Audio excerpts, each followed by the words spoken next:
ចាបងប្រុសសិដ្ឋាគឺជាអ្នកប្រកាសជួយនៅលទ្ធផលអរគុណច្រើនតែយើងទាំង4នាក់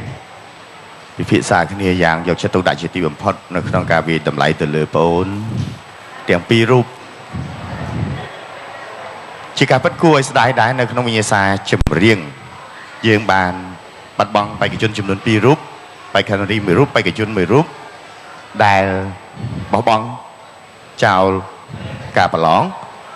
ដោយបន្តការសិក្សារបស់ខ្លួននិងមានការមមាញឹកនៅក្នុងខ្លួនស្ដាយសមត្ថភាពបងទាំងអស់ដែលមិនបានបញ្ចេញរោគដល់វគ្គបញ្ចប់អ្នកដែលខ្ញុំបាទប្រកាសនៅក្នុងពេលនេះគឺអ្នកដែលនឹងត្រូវនៅក្នុងកម្មវិធីពេញចិត្តអត់ហើយខ្ញុំជឿថាទស្សនិកជនប្រហែលជានឹងគ្រប់គ្រងដល់ការសម្រេចចិត្តរបស់យើងទាំង4នាក់ជាក់ជាមិនខានដូច្នេះនៅក្នុងពេលនេះសូមអបអរសាទរចំពោះបងអូនស្រីសៀលវចាងអបអរសាទរបងចាចុងក្រោយបងមានអ្វីចង់និយាយទេអូនបាទខ្ញុំសូមអរគុណកម្មវិធីហ្នឹងដែលបានដល់ឱកាសឲ្យខ្ញុំមកប្រឡងចាបាទទៅខ្ញុំអឺណាជាភូមិរបស់ខ្ញុំទៅនឹងសមាជិកដែលបានដែលគាត់បានចូលទៅប្រឡងជាមួយអ្នកបន្តទៀតបាទអរគុណបាទអរគុណឥឡូវយើងសូមបន្តិចពីបងលីនដាបន្តិចចានិយាយរំទៅគឺមានភាពសោកស្ដាយមែនតើចាគឺថាប្អូនទាំងពីរគឺមានទេពកោសល្យទាំងពីរអ្នកចាប៉ុន្តែសោកស្ដាយដោយប្អូនប្រុសចានិយាយរួមទៅគឺថាគាត់ចាប់ផ្ដើមភ្លាមគឺគាត់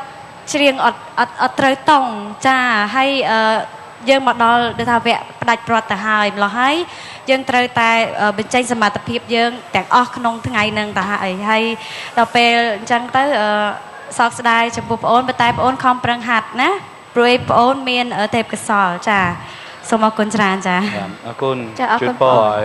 ជោគជ័យនៅក្នុងការសិក្សាផងដែរបាទអរគុណចាជំរាបលាអូនណាជួយពរសំណាងល្អដូចជាអរគុណដល់គណៈកម្មការកិច្ចរបស់យើងគឺបងស្រីលីដា